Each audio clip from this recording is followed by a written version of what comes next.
Ate, excuse me dito ba yung pila sa pagpapalista sa beauty contest sa mga kasambahay? Oo nga, dito. Dito yun. Tapos yung sa audition din, dito na dito. pila. Sige, pumila ka na rin. Dito. Thank you. Thank you po. Ate, baby? Maria? Anong ginagawa mo dito? Ikaw nagsabi-sabi ka magdi-day off, kayong pala dito ka lang pupunta. Lagot ka kay Sir Pepito. Oh, bakit ako lang? Pareho naman tayo nandito Tsaka, sigurado ka ba sasali ka dito? Bakit? Hindi ba ako qualified? Kasambahay din naman ako. Ate, baby, hindi lang pagiging kasambahay ang qualification dito. Beauty contest to. Kung makapagsalita ka, bakit? Hindi mo ba alam? Beauty is in the eye of the beholder.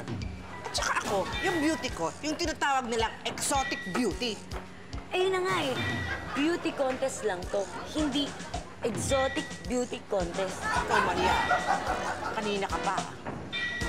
Akala ko pa naman totoong kaibigan kita. Tapos ganyan ka magsalita sa akin. Hindi, ako lang naman ayokong mapahiya ka. Saka kung minamasama mo yung pagiging concern ko sa'yo, di bahala ka sa buhay mo.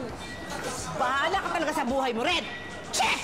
Excuse me! Pasensya ka na, but you really need to sign these documents now. Kaya nga ako pupunta rito Okay lang yan, okay lang. Tommy, siguro talagang hindi mo pinapirmahan niya sa opisina para makalibre ka ng kain dito ng hapunan, ano? Of course not. Nahiya na akong tangihan si boss, kaya dito ako nakakain. Nice. Huwag mong pansinin yan at kumain ka lang na kumain. Pero, Maria, huwag ka pa ng kanin. Sir, ako na po. Kasi kailangan ni Maria mag-beauty. Anytime, anyone, anyhow. Halika manood at sumigaw. Anywhere in the world, everybody in the house. Click and subscribe now. You know. Click